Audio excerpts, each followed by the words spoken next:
1846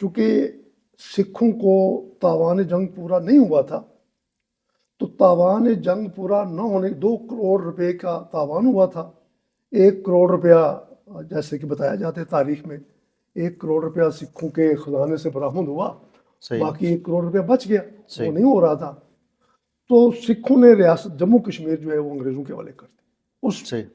اس معاہدے کے تحت، مادے کے اس معاوضے کے معاوضے کے بدلے بدلے. جو بقایا رہ گیا تھا. اب یوں ریاست جو ہے ایک معاہدے کے تحت انگریزوں کے پاس چلی جاتی ہے. اس کے بعد 16 مارچ 1846 کو انگریزوں کو یہ پتہ تھا کہ ڈوگرا جو قبیلہ ہے یا ڈوگراؤں کی جو اپنا وہاں علاقہ ہے جہاں ان کے پہلے بھی خاندان موجود تھا اور وہ بڑے مضبوط توانا تھے، راجے تھے. تو انہوں نے سوچا کہ کیوں نہ یہ ریاست ہم کسی ایسے قبیلے کو یا کسی ایسے لوگوں کے حوالے کر دی جائے جو ہماری بات بھی مانے اور ریاست کے معاملات کو بھی دیکھیں. صحیح. چونکہ انہیں اس خطے میں امن چاہیے تھا، پورے ہندوستان اور باقی علاقوں کو کنٹرول کرنے کے لیے افغانستان تک انہیں اس خطے میں امن و سکون کی ضرورت تھی. تو امن و سکون کو اور اپنے سیاسی اسٹریٹجک مفادات کو بچانے کے لیے انہوں نے گلاب سنگھ، میں بات کروں گا آپ خاندان پورے کی، یعنی کہ ڈوگرا خاندان کون کون سے تھے، تو وہ انہوں نے مہاراجا گلاب سنگھ کے ساتھ ایک معاہدہ کیا جس کو ہم کہتے ہیں معاہدہ امرتسر، جس کے بارے میں بہت کچھ شاعری بھی ہوئی ہے، بہت کچھ لکھا بھی گیا ہے. بیسیکلی وہ معاہدہ انگریزوں نے ریاست جموں کشمیر اور اس سے ملکہ گلگت بلتستان اور تبت ہائے اور یہ جو علاقہ تھا اقصائے چین کا، ان علاقوں کو روس، چین اور اشتراکیت یا اشتمالیت سے بچانے کے لیے ان کو مضبوط توانا لوگ چاہیے تھے، شخصیتیں چاہیے تھیں یا مضبوط راجے مہاراجے چاہیے تھے. وہاں اس وقت ان کے سامنے جو مضبوط آدمی تھا اور وہ رنجیت سنگھ کے کمانڈر بھی تھے، مہاراجا گلاب سنگھ جو تھے وہ رنجیت سنگھ کے فوجی کمانڈر تھے اور بڑے خاص آدمی تھے. ان کی رسائی رنجیت سنگھ کی بیگم کے ساتھ یعنی کہ مہارانی جندہ کے ساتھ بھی تھی. صحیح.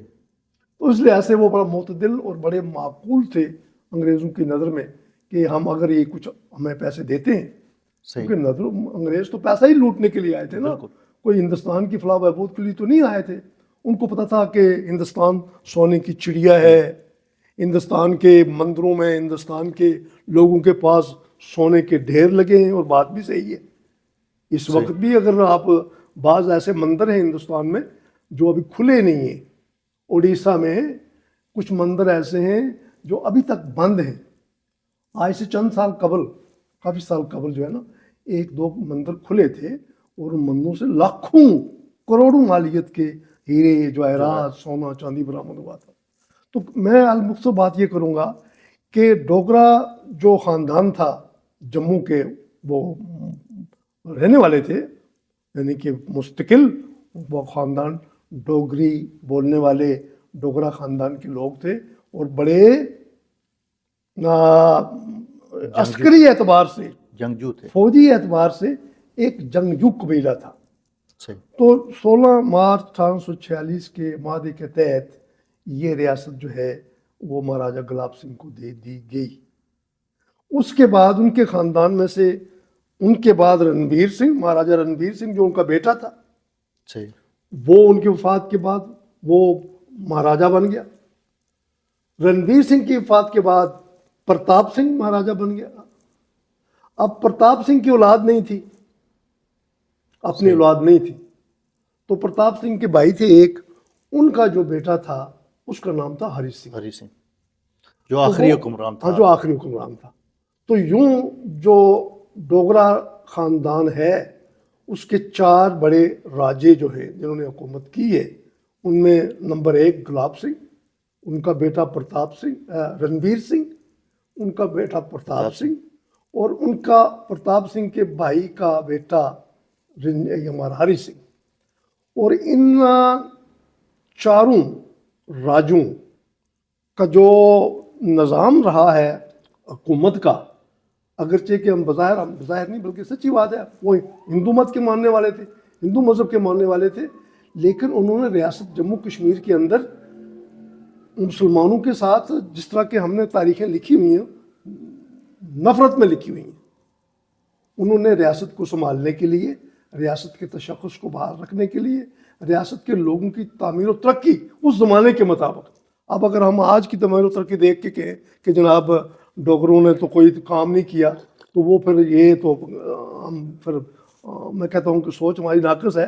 ہر زمانے کے مطابق ہی بات کی جاتی ہے کہ اس زمانے کے حالات کیسے تھے، سماجی سٹرکچر کیسا تھا، لوگوں کے ثقافتی روایات کیا تھیں، مذہبی عقائد کیا تھے، مذہبی ہم آہنگی کیسی تھی، ہندو مسلمانوں کے ساتھ کیسا آپس میں رابطہ تھا، ان کو دیکھا جائے تو میں پھر رپیٹ کرتا ہوں، مہاراجہ گلاب سنگھ، مہاراجہ رنبیر سنگھ، مہاراجہ پرتاپ سنگھ، اور آخر میں مہاراجہ ہری سنگھ.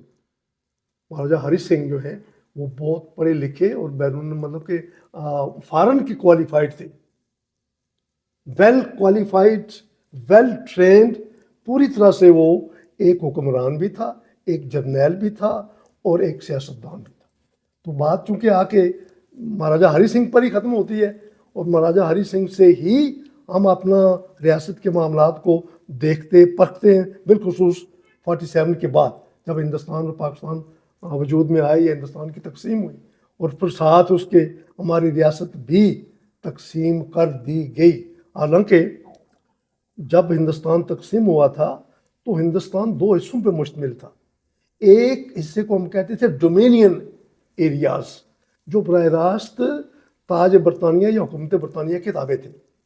اس کے علاوہ ہندوستان میں کوئی 550 650 ریاستیں تھیں.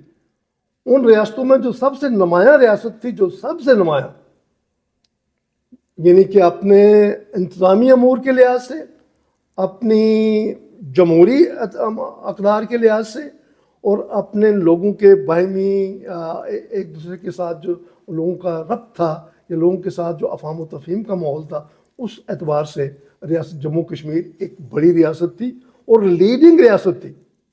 جب لارڈ ماؤنٹ بیٹن نے ان تمام ریاستوں کے نمائندوں کو بلایا تو اس میں جو صدارت دی گئی وہ مہاراجہ ہری سنگھ کو دی، یعنی وہ سب کی نمائندگی مہاراجہ کا. مہاراجہ جنرل بھی تھا، مہاراجہ سیاستدان بھی، ہری سنگھ کی بات کر رہا ہوں، جنرل بھی تھا، سیاستدان بھی تھا، حکمران بھی تھا، ظاہر ہے. اور پھر یہ ہے کہ وہ ریاست کے اندر ہندو مسلمانوں کی جو ان کی جو آبادی کا جو تناسب تھا، اس اعتبار سے اس کو پوری آگاہی تھی کہ یہ ریاست ڈومیننٹلی مسلمانوں ہی کی اکثریت ہے، لہٰذا اگر حکومت کرنی ہے تو مسلمانوں کو اپنے ساتھ ملا کے ہی کرنی ہے. بالکل بالکل 100%. تو انہوں نے اسی پالیسی پر عمل کیا اور ریاست کے معاملات کو چلایا، بخوبی چلایا. لیکن بدقسمتی یہ ہوئی کہ جب ہندوستان تقسیم ہوا تو جیسے میں نے آپ کو بتایا ہے کہ کچھ ریاستوں نے براہ راست الاغ کر لیا، کچھ ریاستیں جو ہیں وہ ابھی سوچ رہی تھیں، ان میں حیدرآباد، جوناگڑھ اور ہماری ریاست جموں کشمیر. ہمارے راجا نے کوشش کی کہ ریاست کو ہندوستان اور پاکستان کے خلفشار سے یا ان دونوں ملکوں کی جو عسکری جو ان کے عزائم ہیں ان سے کسی طرح سے بچا لیا جائے کہ یہ ریاست جو ہے یہ اپنی جغرافیائی سالمیت کے ساتھ اور اپنی سیاسی وحدت کے ساتھ، یعنی سیاسی حاکمیت کے ساتھ موجود رہے. اس لیے باقی تمام ریاستوں نے الاغ کر لیا بہت پہلے، لیکن ہماری ریاست کا الاغ بہت بعد میں ہوا. اور وہ بھی کب ہوا؟ وہ تو دردناک کہانی ہے. وہ اس وقت ہوا جب پاکستان سے پاکستان کے حکمرانوں نے، پاکستان کی فوجیوں نے، جو میں سمجھتا ہوں، انہوں نے ایک منصوبہ بنایا جس کو آپریشن گلمرگ کہتے ہیں. یہ گلمرگ آپریشن جو ہے یہ بیسیکلی انگریزوں کی ایک چال تھی. انگریز چاہتے تھے کہ ریاست جموں کشمیر تقسیم ہو، جس طرح ہندوستان تقسیم ہوا ہے اسی طرح ریاست جموں کشمیر بھی تقسیم ہو. کیوں کہ ریاست جموں کشمیر ایک ایسی ریاست تھی جس کی جو سرحدیں ہیں وہ دور تک چائنا کے ساتھ جڑتی تھیں، اور چائنا اور روس کے حوالے سے یورپ کی اقوام کو، خاص کر برطانیہ اور امریکہ کو یہ تشویش تھی کہ اگر ریاست جموں کشمیر کہیں متحد رہی تو پھر یہ ہمارے ان مقاصد کی تکمیل میں رکاوٹ بنے گی. لہٰذا انہوں نے سوچ سمجھ کر باقاعدہ سے 47 میں ایک منصوبہ بنایا، ایک پلان بنایا جس کو گلمرگ، آپریشن گلمرگ کہتے ہیں. اس میں ہمارے جو پاکستان کی فوج کے جو کمانڈر تھے جنرل میسروی، اور جو اس کے 2 کمانڈر تھے، دونوں نے یہ پلان بنایا کہ ریاست کو کسی طرح سے تقسیم کر دیا. تقسیم کرنے کے لیے کوئی آپریشن کیا جائے. صحیح. اس آپریشن میں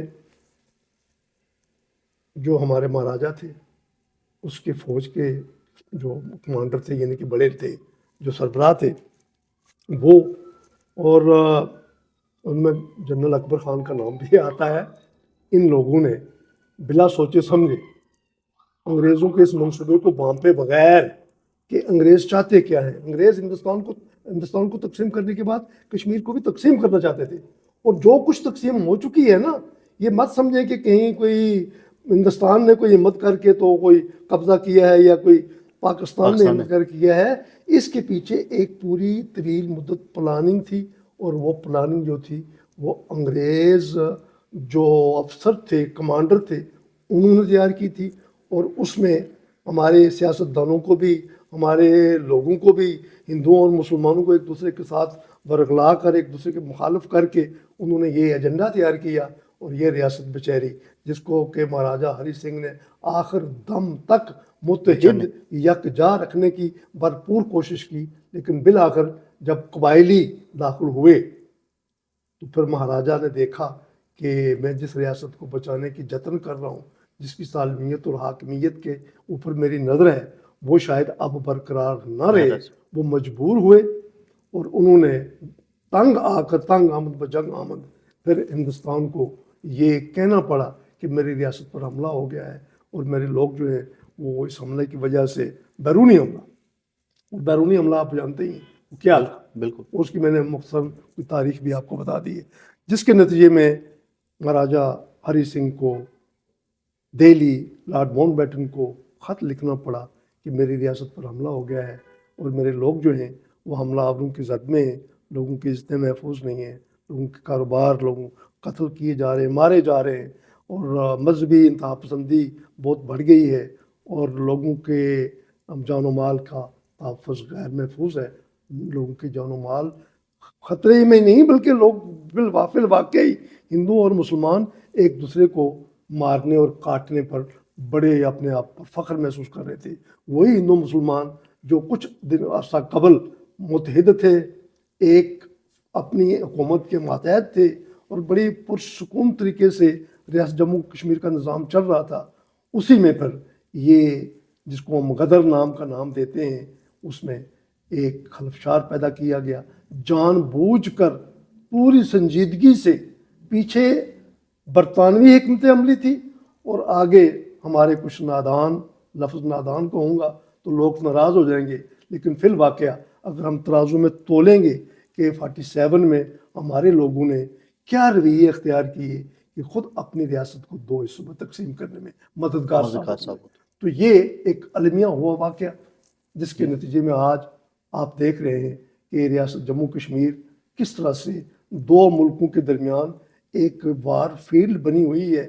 اور دونوں ملک اب یہ چاہتے ہیں، جو دو ٹوک بات ہے، کسی کو عوامی ہونا چاہیے اور کسی کو یہ بھی نہیں کہنا چاہیے کہ جناب فلاں ملک نے یہ کیا ہے اور فلاں ملک نے یہ کیا ہے. بیسیکلی دونوں ملک یہ چاہتے تھے کہ ریاست جموں کشمیر ان کے قبضے میں جائے اور وہ اس پر اپنا حق جتاتے رہے. کبھی ایک قرارداد کا، نام نہاد قرارداد کا ذکر کرتے رہے، کبھی دوسری نام نہاد قرارداد کا ذکر کرتے رہے، لیکن اس میں مارے کون کے؟ اس میں کشمیری جو ہے ان کی ڈیموگرافی خراب ہوئی، ان کی اکانومی خراب ہوئی، ان کا سوشل فیبرک برباد ہوا، ان کے آپس میں جو لوگوں کے درمیان جو ثقافتی اور جو محبت پیار کے رشتے تھے وہ تباہ ہوئے، برباد ہوئے، بے شک اور آج تک وہ ہمارے ہاتھوں سے نکلا ہوا تیر واپس نہیں آ رہا۔ اب بھی جو کچھ آپ دیکھ رہے ہیں، ہندوستان جو ہے اگر وہ کوشش کر رہا ہے تو کوشش یہی کر رہا ہے کہ وہ آزاد کشمیر پر قبضہ کر لے، اور پاکستان اگر کوئی کوشش کر رہا ہے کہ کسی طرح سے ہم جو بھارتی مقبوضہ کشمیر ہے اس پہ قبضہ کر لیں۔ دونوں ملک کشمیر پر قبضہ کے لیے اپنے تیار بیٹھے۔ عوام کا خون چوس رہے ہیں، اپنے عوام کی اکانومی برباد کر رہے ہیں، اور یہ نہیں سوچتے کہ ریاست جموں کشمیر کا ایک ثقافتی، تاریخی، جغرافیائی اور سیاسی پس منظر ہے۔ اس پس منظر کی روشنی میں دونوں حکومتوں کو، دونوں ملکوں کے حکمرانوں اور فوجیوں کو یہ بات سمجھ لینی چاہیے، طے کر لینی چاہیے کہ تلوار کے بلبوتے پر، بندوق کے بلبوتے پر یا فوج کے بلبوتے پر وہ کشمیریوں کو فتح نہیں کر سکیں گے۔ اس سے بہتر ہے کہ کشمیریوں کو اس تنازع کا حصہ بنائیں، اور جب تک کشمیری اس تنازع کا حصہ نہیں بنتے، ہندوستان اور پاکستان لاکھ ایٹم بم بنا لیں، لاکھ فوجیں کھڑی کر لیں، یہ مسئلہ حل نہیں ہوگا۔ یہ تبھی حل ہوگا جب ریاست جموں کشمیر کے آج کا نوجوان، آج وہ نوجوان نہیں ہے جو 47 کا تھا۔ آپ نے دیکھ لی ہے جو گزشتہ دنوں پاکستان کے زیر کنٹرول کشمیر کے اندر جو کچھ سامنے آیا ہے، یہ ایک بہت بڑا سبق ہے۔ اگر یہ لوگ اس سبق سے درس حاصل نہیں کرتے، عبرت حاصل نہیں کرتے، تو پھر یہ ہے کہ یہ میں سمجھتا ہوں کہ حکمران جو ہیں وہ کہیں ہوا میں اڑ رہے ہیں، زمین پر نہیں ہیں۔ ان کو ریالٹی کا پتہ ان کو نہیں۔ ریالٹی کا پتہ نہیں ہے کہ دنیا کتنی بدل چکی ہے۔ کشمیر کے اندر، کشمیریوں کے اندر جو سیاسی شعور کی بیداری ہے، جو جاگرتی ہے، جو شعور برپا ہوا ہے، اور وہ حق بجانب ہے۔ یہ نہیں ہے کہ کشمیری کہیں ہندوستان اور پاکستان کے خلاف اٹھ کھڑے ہوئے ہیں۔ اگر کچھ لوگ یہ کہتے ہیں کہ جی کشمیری جو ہے پاکستان کے خلاف ہو گئے، تو یہ پاکستان کے سوچنے والوں کی ناقص سوچ ہے۔ کشمیر جو ہے وہ قدیم زمانے سے اس کا جو جغرافیائی جو اس کی پوزیشن ہے وہ یہ ہے کہ کشمیر کے بیشتر جو راستے ہیں، تجارتی راستے ہیں، ثقافتی راستے ہیں، وہ جڑتے ہیں پاکستان کا جو موجودہ پاکستان ہے اس کے ساتھ جڑتے ہیں۔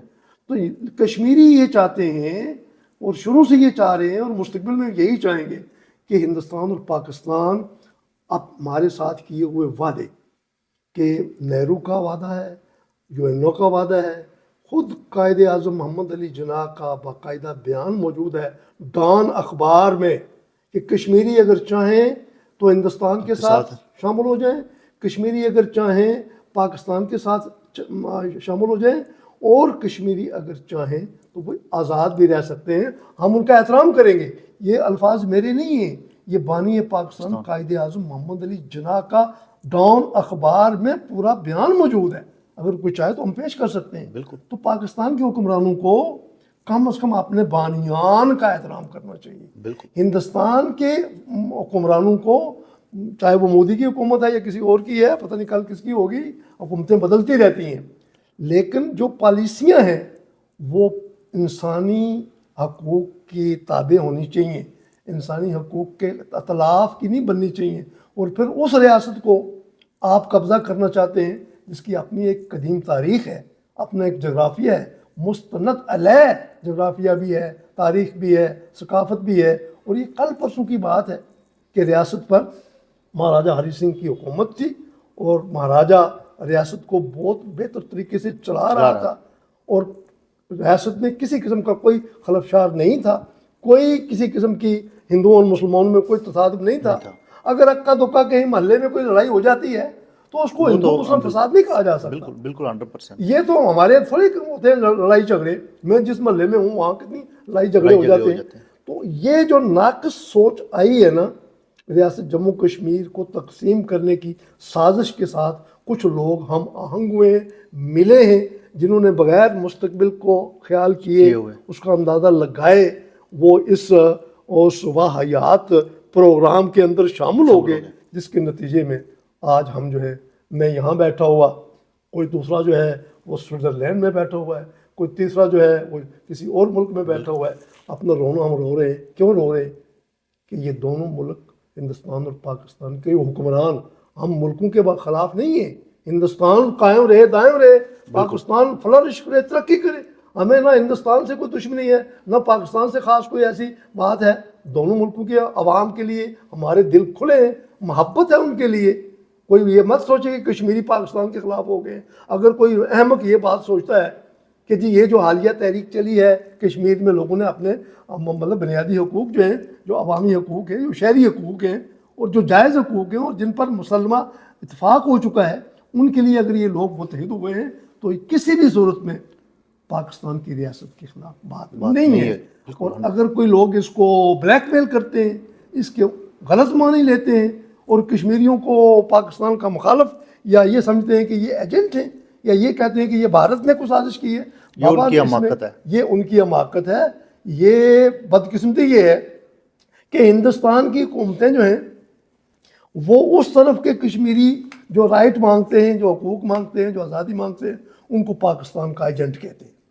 اس طرف پاکستان والے جو ہیں وہ جب آزاد کشمیر میں کوئی بات کرتا ہے کہ یار ہماری حقوق ہیں, ہماری ریاست ہے, ہمارے ساتھ انٹرنیشنل معاہدے ہیں, ہماری قراردادیں ابھی UN میں پڑی ہوئی ہیں, ہم ابھی اپنی جدوجہد میں ہیں, ہمیں آزادی لینی ہے, آزادی ہمارا بنیادی حق ہے. ہندوستان اور پاکستان کے حکمرانوں نے وعدے کیے ہوئے ہیں, UN نے وعدے کیے ہوئے ہیں, اقوام عالم نے کشمیریوں کے ساتھ وعدے کیے ہوئے ہیں.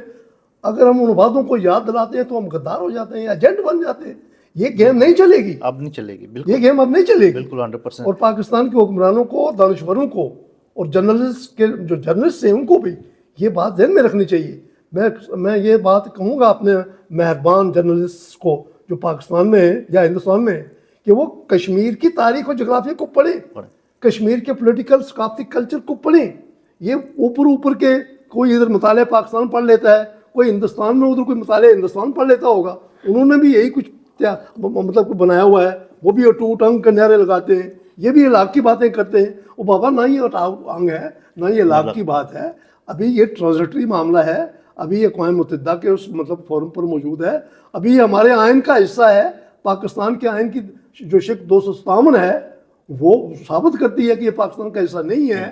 تو آپ کیوں ضد پہ آئے ہوئے ہیں اور اس ضد میں اپنے وسائل پہ برباد کرتے ہیں؟ اور کشمیریوں کو کوئی ادھر سے کہتا ہے کہ یہ پاکستان کے ایجنٹ ہیں, کوئی ادھر سے کہتا ہے کہ یہ ہندوستان کے ایجنٹ ہیں. خدا کا خوف کرو. یہ ایجنٹی کے بے معنی لا یعنی قسم کی باتیں کرنے کی بجائے آپ کشمیریوں کے ساتھ ہمدردی کرو. کہو بابا تمہاری ریاست ہے, تمہارا حق ہے. کشمیر کے تنازع میں تم پہلی پارٹی ہو, تم فرسٹ پارٹی ہو, تم بتاؤ کیا کرنا ہے. تبھی جا کے یہ مسئلہ, میرے محترم میرے عزیز محمود اور غزیب جی, تبھی جا کے مسئلہ حل ہوگا. اس کے بغیر دوسرا مجھے حل کوئی نظر نہیں آتا. ریاست جموں و کشمیر کے ساتھ جو گلگت بلتستان کا کب ہلاک ہوا, یا ریاست جموں و کشمیر کے ساتھ گلگت بلتستان کب جا کے ملا ہے؟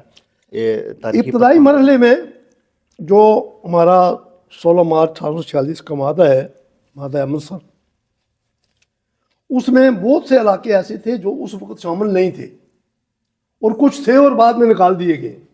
یہ ہزارہ اور مری وغیرہ کے علاقے. اچھا, یہ بھی کشمیر میں شامل تھے. صحیح. بعد میں مہاراجہ ہری سنگھ نے, اور پہلے مہاراجہ گلاب سنگھ نے اور رنبیر سنگھ نے بھی, گلگت بلتستان چونکہ اس کے ساتھ ملتا جلتا تھا, کشمیر کے ساتھ ہی ملتا تھا, ان کے جو امیر ہوتے تھے یا ان کے جو حکمران ہوتے تھے ان سے بعضوں کے ساتھ معاہدے کیے اور بعضوں کے ساتھ کوئی لڑائی بھی کی, اور پھر یہ گلگت بلتستان جو ہے اس کے بعد جو ہے یہ شامل ہوا ہے. لیکن جب شامل ہو گیا تو پھر یہ جب 47 میں گلگت بلتستان کا جو کمانڈر تھا, گورنر تھا گندارا سنگھ, وہ ہری سنگھ مطلب کہ مہاراجہ کا ہی وہ گورنر تھا, انہی کا وہ نمائندہ تھا, اور وہاں مہاراجہ کا ہی جھنڈا لہرا رہا تھا اور مہاراجہ کی حکومت تھی. اور وہ علاقے جو تھے وہ مہاراجہ کو باقاعدہ باج گزار تھے, پیسے دیتے تھے, یعنی کہ مالیہ دیتے تھے. تو وہ حصہ تھا, بالکل ایسے ہی حصہ تھا جیسے ویلی تھی, جیسے جموں تھا, جیسے دیگر تھے, یہ ویسے ہی حصہ تھا. لیکن 47 کے بعد فوراً سب سے پہلے تو پاکستان کے حکمرانوں نے اس کو الگ کر دیا, جبکہ جو مقدمہ چل رہا ہے UN میں وہ یہ ہے کہ یہ علاقہ ریاست جموں کشمیر اور لداخ, تبت اور جو ہمارا اقصی چین کے علاقے ہیں یہ ریاست کا ہی حصہ ہے. عالمی سطح پر تسلیم شدہ بات تھی. تو یہ اتنا میں کہہ سکتا ہوں کہ یہ بعد میں شامل ہوئے, لیکن وہ شامل ہیں اور وہ شامل رہیں گے. اور میں سمجھتا ہوں کہ آج بھی گلگت بلتستان کے لوگ جو ہیں وہ بھی پاکستان کی جو انہوں نے آج بھی میں نے کوئی دیکھا ہے پروٹیسٹ ہو رہا ہے اسلام آباد پریس کلب کے باہر. گلگت بلتستان کے کچھ طالب علم ہیں, کچھ لڑکے ہیں, ان کے پروٹیسٹ پر کچھ وہ پولیس جو ہے وہ ایکشن کر رہی ہے. تو گلگت بلتستان والے ہوں یا آزاد جموں کشمیر والے, یا جس کو ہم پاکستان کے زیر نظام, پاکستان کے زیر قبضہ آزاد کشمیر کہتے ہیں, وہ والے ہوں, ان لوگوں کی مرضی پوچھے بغیر آج خود اسلام آباد میں یا دہلی میں بیٹھ کے ان لوگوں کے مستقبل کا فیصلہ نہیں ہو سکتا. 100%. یہ نہیں ہو سکتا. اچھا, یہ شیخ عبداللہ کی جو تحریک تھی, تحریک آزادی اس کو کہہ سکتے ہیں, یہ بیسیکلی یہ کس کے خلاف تھی؟ اس نے یہ تحریک کب شروع کی شیخ عبداللہ نے, اور اس کی کس کے خلاف تھی یہ تحریک؟ شیخ عبداللہ بیسیکلی 1931 میں جب یہ مسلم کانفرنس بنی, اس سے قبل بھی چھوٹے موٹے مطلب کہ کہیں ڈرائنگ پارٹی بنی ہوئی ہے, کہیں کوئی اور مطلب کہ کلب بنا ہوا ہے. جو ریاست کے اندر جو ہے نا, وہ ریاست کے اندر آزادی کی تحریک نہیں تھی, عوامی حقوق کی تحریک تھی. مطلب مہاراجے کے خلاف کوئی آزادی کی تحریک نہیں تھی. یہ بات لوگوں کو کلیئر ہونی چاہیے. کوئی مہاراجہ باہر سے آیا ہوا نہیں تھا, وہ کوئی لندن کا کوئی میئر نہیں تھا, نہ وہ امریکہ کا کوئی مطلب کہ کوئی جاگیردار تھا یا کوئی کسی اسٹیٹ کا انہی لوگوں میں سے تھا. وہ اپنے عوام تھا, ریاست کا باشندہ تھا, پشتنی باشندہ تھا, ریاست میں اس کا استحقاق تھا, پھر ریاست اس نے لی ہوئی تھی, اور ہم اس کا احسان مند ہیں. ہم اس کے احسان مند ہیں کہ مہاراجہ نے اس ریاست کو ایک شناخت دی ہے, مہاراجہ گلاب سنگھ نے, اور ہم اسی شناخت پر چل رہے ہیں, ہم اسی شناخت کو اون کر رہے ہیں, اور ہم اس شناخت کو قائم رکھنے کا عہد کیے ہوئے ہیں, اور وہ ہمارا حق بنتا ہے. تو میں یہ بتا رہا ہوں کہ جو آپ کا سوال تھا کہ شیخ محمد عبداللہ جو تھے بڑا لیڈر تھا, کوئی شک کی بات نہیں ہے. اگر ہم نفرت میں, چونکہ ہمیں جو تاریخ پڑھائی گئی, جو درس دیا گیا, جو سبق دیے گئے, وہ ان لوگوں نے دیے جو کہ شیخ محمد عبداللہ کی شخصیت سے, اس کی سیاست سے, یا اس کے کشمیر کے حوالے سے جو اس کی سوچ تھی اس سے متفق نہیں تھے. تو انہوں نے پھر اس کی شخصیت کو یوں سمجھنے کے ڈیمیج کرنے کی کوشش کی, اس کو ڈیمونائز کرنے کی کوشش کی. لیکن وہ ایک مستند سیاستدان تھا جس کے ذہن میں ریاست جموں کشمیر کا دو ٹوک ایک نقشہ موجود تھا. اس نے پہلے دن سے یہ کہا تھا کہ پہلے آزادی پھر علاق. یہ دو ٹوک اس کا نظریہ تھا کہ پہلے آزادی لو پھر ہم علاق کریں گے. لیکن پاکستان والے اور ہندوستان والے شاید اس کی اس نعرے سے متفق نہیں تھے. وہ یہی چاہتے تھے کہ آزادی نہیں, پہلے ہندوستان یا پہلے پاکستان تو کشمیری بعد میں. تو اس نے یہی نعرہ لگایا تھا, پہلے آزادی پھر اس کے بعد الحاق یا کوئی اٹوٹ. یہ نہیں کہنے کا مطلب ہے کہ لوگ آزادی لیں, آزادی کے بعد اپنا فیصلہ کریں کہ آزاد رہنا چاہتے ہیں, ہندوستان کے ساتھ جانا چاہتے ہیں یا پاکستان کے ساتھ جانا چاہتے ہیں. بلکہ ایک واقعہ بڑا دردناک ہے اور قابل یاد ہے, اور اس پر تذکرہ ہونا چاہیے, لوگوں کو سمجھنا چاہیے کہ شیخ محمد عبداللہ 47-48 میں لاہور آئے تھے, اور وہ قائد اعظم سے مل کر ریاست جموں کشمیر کے بارے میں دو ٹوک بات کرنا چاہتے تھے. اور وہ یہی چاہتا تھا, شیخ عبداللہ بھی ہری سنگھ کی پیروی میں ہی تھے, اگرچہ کہ انہوں نے کوئٹ کشمیر موومنٹ چلائی تھی. اگرچہ شیخ عبداللہ نے کوئٹ کشمیر موومنٹ چلائی ہے, تو ہندوستان والوں نے کوئٹ انڈیا موومنٹ چلائی تھی نا, وہ اسی کی پیرالل. شیخ محمد اللہ ایک سیاستدان تھا, دوراندیش تھا, بہت بڑا مقرر تھا, اور حقیقی معنوں میں وہ کشمیر کی ریاست سے محبت کرنے والا تھا.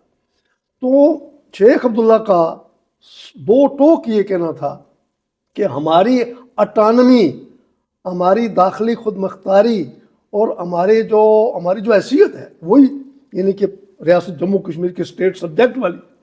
یہی بات مہاراجہ ہری سنگھ چاہتے تھے, یہی بات شیخ عبداللہ بھی چاہتے تھے کہ ریاست جموں کشمیر کا اپنا ایک اسٹیٹس, سیاسی, جغرافیائی, ثقافتی, مذہبی جو ہے اس کو ڈیمیج نہ کیا جائے.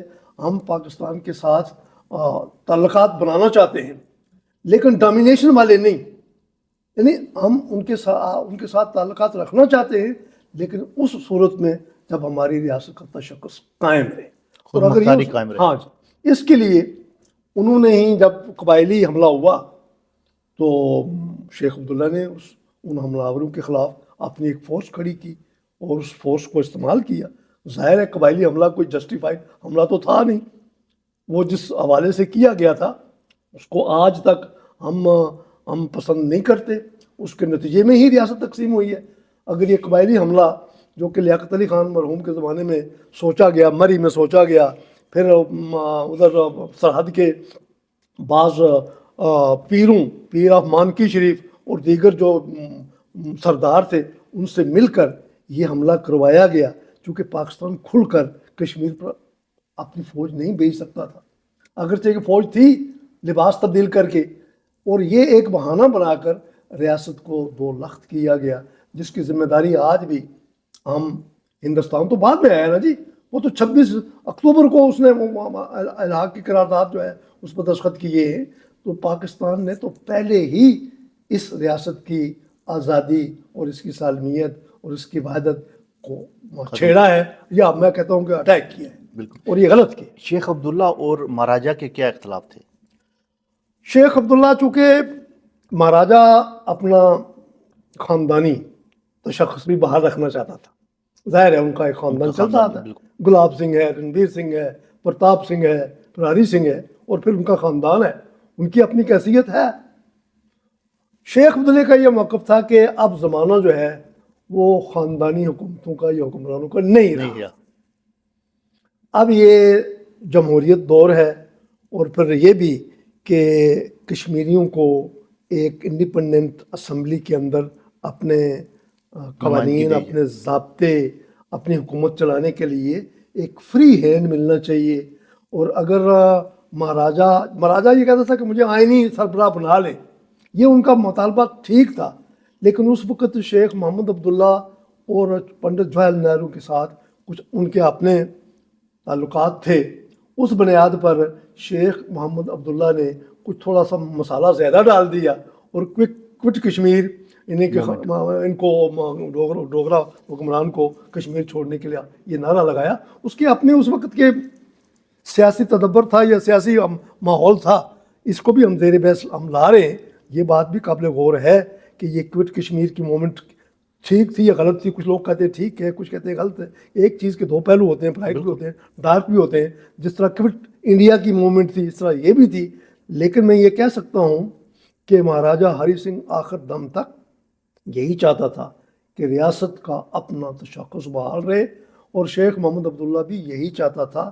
فرق صرف یہی تھا کہ وہ چاہتے تھے کہ خاندانی جو تفوق ہے وہ ذرا کم کر دیا جائے، اور ایک پارلیمانی، ایک جمہوری نظام ریاست کے اندر قائم ہو، اور لوگوں کو اپنے مسائل کشمیر کی پارلیمنٹ میں بیٹھ کر طے کیے جانے چاہیے۔ یہ ایک تھوڑا سا اختلاف تھا۔ تو یہ ہوتا ہے، کوئی ایسی بات نہیں ہے۔ جنہوں نے اتنا عرصہ حکومت کی، 100 سال ڈوگروں نے حکومت کی اور بہت اچھی حکومت کی، ہم ان کی حکومت کو اچھی حکومت کہتے ہیں۔ ریاست جموں و کشمیر کے دفاعی معاملات جو ہے نا وہ کیسے تھے؟ وہ انگریزوں کے ساتھ جو معاہدے تھے وہ کب انہوں نے کیے؟ دیکھیں 1846 کا جو معاہدہ تھا امرتسر کا، اس کو اگر آپ غور سے پڑھیں نا، اس میں انگریز بہت دور اندیش قوم تھی، ان کی بڑی دور تک نظر تھی، ان کی بہت دور تک نظر تھی کہ کیا واقعات رونما ہو سکتے ہیں۔ بالکل۔ لہذا مہاراجہ کو داخلی خود مختاری حاصل تھی، سوائے 3-4 امور کے، یعنی کہ جو فارن افیئرس تھے اس وقت بھی وہ انگریزوں کے پاس تھے، انگریزوں کے گورنر برطانیہ کے پاس تھے۔ جو کمیونیکیشن تھی وہ بھی انگریزوں کے پاس تھی، اور جو ڈیفنس تھا وہ بھی انگریزوں نے اپنے ہاتھ میں ہی رکھا ہوا تھا۔ البتہ مہاراجہ کو اپنی ریاست کے اندر اپنی فوج، اپنی پولیس، اپنی انتظامیہ انڈیپینڈنٹلی پلے کرنے کی، اس کو ریاست میں کوئی مداخلت انگریزوں کی طرف سے کوئی نہیں تھی، ٹوٹلی کوئی نہیں تھی۔ البتہ یہ تھا کہ ایک پابندی لگی ہوئی تھی، وہ میں یہاں ذکر کروں گا، کتابوں میں اس کا ذکر بھی ہے، اور سب لوگ جو سمجھدار لوگ ہیں جانتے بھی ہیں، کہ مہاراجہ کے اوپر ایک پابندی تھی کہ وہ کسی بھی انگریز کو یا غیر ملکی کو اپنے ریاست میں داخل نہیں ہونے دیں گے. اچھا یہ ہاں ہاں بہت انٹرسٹنگ ہے یہ. ہاں ہاں یہ پابندی تھی کہ نہ کسی انگریز کو حکومت پہ مطلب برطانیہ کی یا ماؤنٹ بیٹن کی مرضی کے بغیر، نہ ہی کسی چین والے کو، نہ ہی کسی روس والے کو داخل ہونے کی اجازت بالکل نہیں تھی. بلکہ ایک بار ایسا ہوا کہ مہاراجا پرتاپ سنگھ پر شک پڑ گیا کہ اس کے تعلقات روس کے ساتھ ہیں، تو مہاراجا پرتاپ سنگھ کو اتار دیا گیا تھا اس الزام میں. اور پھر کسی غیر ملکی کے ساتھ کسی غیر ملکی کے ساتھ ان کے تعلقات ہیں.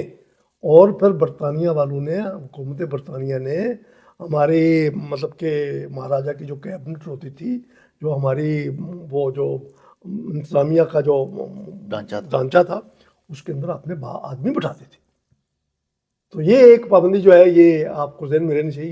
یہ تھی مہاراجا کے اوپر بھی تھی، پہلے بھی تھی، اور وہ ان کا اپنا ایک اپروچ تھی جو سیاسی ان کی تصویراتی یا انٹرنیشنل جو افیئرز میں برطانیہ والوں کی یا انٹرنیشنل اسٹیبلشمنٹ کی جو رویے ہوتے ہیں ان کو آپ سمجھ سکتے ہیں کہ یہ ایک پابندی تھی.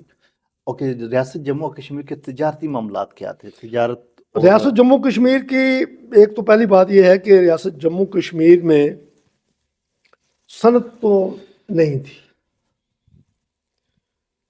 جو صنعت تھی جس کو ہم کہتے ہیں کہ جس کو ہم گھریلو صنعت کہتے ہیں، گھریلو صنعت میں جو مرکز تھا وہ سری نگر تھا. سری نگر میں بہت عمدہ قسم کی شال بافی ہوتی تھی، دیگر چیزیں بھی بنائی جاتی تھی. باقی ریاست کے جو لوگ تھے وہ کھیتی باڑی پر ان کا سارا دار و مدار جو تھا وہ اسی پر تھا. صنعت تجارت جو ہوتی تھی، ظاہر ہے اس وقت جو تجارت تھی بارٹری سسٹم تھا. جو کچھ ہم پروڈکٹ کرتے تھے، ریاست جموں کشمیر بڑی وسیع ریاست ہے. جو لوگ کہتے ہیں جی ریاست والے اگر آزاد ہو جائیں گے کھائیں گے کدھر سے، کتنا احمقانہ بات یہ لوگ کرتے ہیں، بیوقوف احمق ہیں. اور بابا ریاست جموں کشمیر اتنی وسیع ہے، اس کے اتنے وسائل ہیں، اس کا اتنا رقبہ ہے، اس کی اتنی پیداواریں ہیں، اس کے اتنے پھل ہیں، اس کے اتنے جنگلات ہیں یار، اس کی اتنی معدنیات ہیں، ماشاء اللہ ماشاء اللہ. یار سوچ کے بندہ خوش ہو جاتا ہے. بالکل. لیکن خوشی تو مجھے ہوگی نا، جو قبضہ کرنے والے ہیں وہ تو چاہیں گے کہ ان کو خوشی نہ ہو، وہ خوشی ہماری ہو. اور جس طرح سے وہ خوشی لے رہے ہیں اس کا نتیجہ آپ نے چند دن قبل دیکھ لیا ہے. تو کہنے کا مطلب ہے تجارتی تعلقات جو تھے، رشتے جو تھے، رابطے جو تھے، وہ زیادہ تر پنجاب کے ساتھ تھے. ریاست جموں کشمیر ویسے بھی نا ان پنجاب کے ساتھ یا جو آج موجودہ پاکستان ہے اس کے ساتھ ان کے رابطے تھے. ایک دو راستہ جو تھا، جو امرتسر کا راستہ تھا وہ بھارت کے ساتھ لگتا تھا. باقی تقریباً 16-17 جو تجارتی رابطے تھے، جو راستے تھے، وہ پاکستان کے ساتھ لگتے تھے. اور کشمیری عموماً پچھلی تاریخ میں اگر کبھی مائیگریٹ ہوئے بھی ہیں، میں نے پہلے بھی ذکر کیا تھا کہ کشمیر سے بہت بڑی مائیگریشن ہوئی ہے، بہت بڑی مائیگریشن ہوئی ہے. وہ زیادہ پاکستان کی طرف ہوئی ہے، وہ ظاہری پاکستان کی طرف ہوئی ہے. اسی لیے پاکستان کے بڑے شہروں کے اندر کشمیر کے بازار ہیں، کشمیریوں کی بستیاں ہیں، کشمیری لوگ موجود ہیں. تو یہ اس اعتبار سے ریاست جموں کشمیر کی تجارت کے جو روٹ تھے وہ زیادہ تر پاکستان کے ساتھ جڑتے تھے. تو یہ کسی کی ملک کے ہو سکتے ہیں. اس کا مطلب یہ نہیں ہے کہ اگر ریاست جموں کشمیر کے رابطے جو ہیں یا راستے جو ہیں وہ پاکستان کے ساتھ جڑتے ہیں تو یہ پاکستان کا حصہ ہے. اس کا یہ مطلب نہیں ہے. یہ تجارتی راستے ہیں، تجارت تو کی جا سکتی ہے. اب بھی اگر یہ ہمارے ہندوستان پاکستان کے حکمران اس بات کو سمجھیں. ابھی میں کل سن رہا تھا حامد میر صاحب کو، بڑا دل خوش ہوا. حامد میر نے بڑی دلچسپ پریس کانفرنس میں بتایا ہے کہ میڈیا کے رول کے اوپر ہم سے سوال ہوئے کہ میڈیا جو ہے، یعنی کہ انہوں نے بتایا کہ جنرل باجوہ صاحب نے ہمارے ساتھ اس موضوع پر بات کی کہ ہم تو کشمیر کا مسئلہ حل کرنا چاہتے ہیں. میں حامد میر کو یہاں سے سلام کرتا ہوں. حامد میر نے دو ٹوک اور کلیئر واضح بات کی ہے، اور وہ پاکستان کے حکمرانوں کو، پاکستان کے عوام کو، پاکستان کے دانشوروں کو، پاکستان کے جرنلسٹ کو، محترم جرنلسٹ کو یہ بات سمجھنی چاہیے کہ جو میڈیا کا کردار رہا ہے وہ اتنا خراب نہیں رہا، بلکہ حامد میر نے کہا ہے کہ حکومت کا کردار سب سے زیادہ شرمناک رہا. بے شک بے شک. اور انہوں نے جو کہانی سنائی ہے وہ جس نے سنی ہے نا تو اس کے کان سے دھواں نکلا ہوگا ضرور. بالکل. کہ جناب بڑے ہمارے پاکستانی افواج کے جو بڑے تھے انہوں نے کہا جی کہ ایک ہی حل ہے، جو ان کے پاس ہے وہ لے لے، جو ہمارے پاس ہے وہ ہم لے لیں. تو یہ نہ تو غیرت کی بات ہے، نہ سیاست کی بات ہے، اور نہ ہی کشمیریوں کی جو حق خود ارادیت ہے، یا کشمیریوں کی جو حیثیت ہے، یا کشمیریوں کی جو آزادی کی تحریک ہے، یا کشمیریوں کی جو خون جو انہوں نے بہایا ہے، کشمیریوں کی جتنی عزتیں عصمتیں لٹی گئی ہیں ادھر سے یا ادھر سے. چونکہ فوج جب آتی ہے تو وہ یہ نہیں دیکھتی کہ آگے کون ہے، تو وہ ادھر سے فوج آئے گی پھر بھی کشمیری مارے جائیں گے، ادھر سے جائے گی پھر بھی کشمیری مارے جائیں گے. تو حل کیا ہے پھر؟ یار دونوں لوگ فوجیں نکال دو، کشمیریوں کو کشمیر حوالے کرو. کوئی اتنے بیوقوف تو نہیں ہے. آپ لوگ افسر بھی ادھر سے بھیجتے ہو. کیا یار وہاں آزاد کشمیر میں کوئی چیف سیکرٹری نہیں بن سکتا، کوئی ڈی آئی جی نہیں بن سکتا، کوئی ہیلتھ سیکرٹری نہیں بن سکتا؟ کیا ہمارے نک بگتے ہیں یار؟ کیا ہمارے اندر عقل شعور نہیں ہے یار؟ جس کشمیر نے پوری دنیا کو اس وقت نت ڈالی ہوئی ہے، اس کو آپ سمجھتے ہیں کہ ان کو کامیاب ان کے معاملات ان سے نہیں چلتے ہیں. چلا کے تو دیکھ لیے آپ نے ابھی جو کچھ ہوا ہے، وہ ان تمام محرومیوں کا نتیجہ ہے جو ہندوستان اور پاکستان کی حکومتیں کشمیریوں کے ساتھ برتاؤ کرتی آ رہی ہیں. اور اب بھی وقت ہے، بہت سا پانی دریاؤں کا سمندروں کے نیچے سے گزر چکا ہے، اب بھی وقت ہے اس کو سنبھال لیا جائے اور حامد میر کی بات کو مان لیا جائے کہ کشمیر کشمیریوں کے حوالے کر دو. اور اگر کشمیری اپنا رائٹ مانگتا ہے تو یہ کسی کی سازش نہیں ہے، نشتہ نا، یہ کشمیریوں کا رائٹ ہے یار. وہ اپنی رائٹ کی بات کرتے ہیں، آپ سازش کہہ رہے ہیں. ادھر سے بات کرتے ہیں تو وہ سازش کہتے ہیں، ادھر سے بات کرتے ہیں آپ سازش کہہ رہے ہیں. یہ سازشی تھیوری اب ختم ہو چکی ہے. حسن نصار نے بھی اس بات پہ بہت کھل کے بات کی ہے کہ یہ سازشی تھیوری جو ہے اس کی ہوا نکل چکی ہے، اس کو ختم کرو. جن کا حق ہے ان کے حوالے کرو، اور انشاءاللہ اس سے پاکستان کی بھی معیشت مضبوط ہوگی، اس سے ہندوستان کی بھی معیشت ہوگی، امن ہوگا، سکون ہوگا. یہ وسائل بے دریک جو اسلحے پر اور اگنی پر اور ترشول پر اور گوری پر اور غزنوی پر ختم کر رہے ہو ہم، یہ لوگوں کی فلاح بہبود کے لیے چلاؤ یار. آدھا پاکستان چھوڑ کے بھاگ گیا ہے. کیوں بھاگا ہے؟ کہ لوگوں کے پاس روزگار نہیں ہے، لوگوں کی معاشی زندگی برباد ہو چکی ہے. لوگ اپنے بچوں کے لیے روٹی، 2 وقت کی روٹی نہیں پوری کر سکتے. کشمیری آدھے سے زیادہ 10-15 لاکھ ادھر بیٹھے ہوئے برطانیہ میں، پوری دنیا میں پھیلے ہوئے ہیں. آدھی آبادی کشمیریوں کی کشمیر سے باہر ہے. کیوں لوگ اپنا وطن چھوڑ رہے ہیں؟ کیا سبب ہے؟ غور کرو نا. یہ تدبر کی بات ہے، اور اس پر ٹھنڈے دل سے حکومت پاکستان حکمرانوں کو ہم پاکستان کی استحکام اور سلامتی کی دعا کرتے ہیں. وہ قائم رہے یار، بنا ہے لوگوں کی قربانیوں سے بنا ہے. لیکن اب حکمرانوں کو چاہیے کہ وہ پاکستان کو بچائیں، وہ ہندوستان کے حکمران بھی ہندوستان کو بچائیں. وہ کشمیر کی قربانی لگا کر اپنی سیاسی معاملات کو طے نہ کریں. کشمیریوں کو ان کا حق دیا جانا چاہیے. ہندوستان کیا کر رہا ہے؟ ہر دوسرے دن چین کی فوج جو ہے ہندوستان سے کشمیر کا علاقہ چھین رہی ہے، کشمیر کا علاقہ چھین رہی ہے، اور ہندوستان جو ہے وہ چین کے ساتھ تجارت کر رہا ہے. یعنی کہ کشمیر دیتے جاؤ اور تجارت بڑھاتے جاؤ. تو کوئی نتیجہ یہ نکلا کہ ہندوستان کشمیریوں کے حوالے سے وہ غیر سنجیدہ ہو کر کشمیر کو دوسروں کے سپرد کرتا چلا جا رہا ہے، اور کہتا ہے جی ہم بڑی جمہوریت ہے، اور جی ہم بڑے یہ ہیں اور بڑے وہ ہیں. اور 5 اگست 2019 کو جو کچھ ہندوستان نے کشمیر کے ساتھ کیا ہے، وہ تو اس کے بعد تو کوئی بھی کشمیری جو ہے وہ ہندوستان کی بات نہیں کرے گا. بالکل. اس لیے ہندوستان کی بات نہیں کرے گا کہ ہندوستان نے ان کے ساتھ کیے گئے وعدے دفعہ 370 کو اور آرٹیکل 35A کو ختم کر کے اپنا اندر کا چہرہ بتا دیا ہے. کشمیریوں سے حمایت ہے تو کشمیریوں کو موقع دو، بالکل وہ اپنا فیصلہ کرے. کوئی اتنی عیب کی بات نہیں ہے، کوئی نئی بات نہیں ہے. آپ کے مادے معاہد موجود ہیں، آپ کے ساروں کے مطلب کہ انٹرنیشنل فورم پر، UNO میں، سیکورٹی کونسل میں اور جنرل اسمبلی میں آپ کی ساری باتیں موجود ہیں، ریکارڈ موجود ہے. ان کی روشنی میں مجھے ایک بار میں بات یاد آ گئی. میں دہلی گیا ایک کانفرنس میں، کرائسس مینجمنٹ کے تھی، اور جامعہ ملیہ دہلی میں وہ ایک فنکشن تھا، میں بھی وہاں موجود تھا. تو مجھے یہ سوال کیا گیا کہ ہندوستان کی اتنی فوج ہے کشمیر میں، پاکستان کی اتنی فوج ہے کشمیر میں، یہ فوجیں جب لڑتی ہیں تو ظاہر ہے ڈیموگرافی کشمیریوں کی خراب ہوتی ہے، اور لوگ جو ہے وہ یعنی کہ ان کی ہر طرح سے وہ لوگ برباد ہو رہے ہیں. اکانومی برباد ہو رہی، معیشت برباد ہو رہی، ثقافت برباد ہو رہی، نفرتیں بڑھ رہی ہیں، خون خرابہ ہو رہا ہے. تو اس کا حل کیا ہے؟ آپ پروفیسر صاحب آپ بتائیں.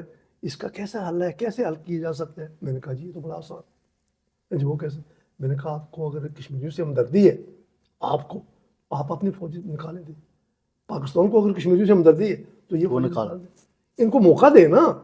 آخر یہ انسان ہے یار, اور کریم ایک ریاست ہے, اور اس کی جو مطلب کہ روحانی حیثیت ہے, جو ان کی تاریخی حیثیت ہے, وہ تو دنیا میں مانی تسلیم شدہ ہے.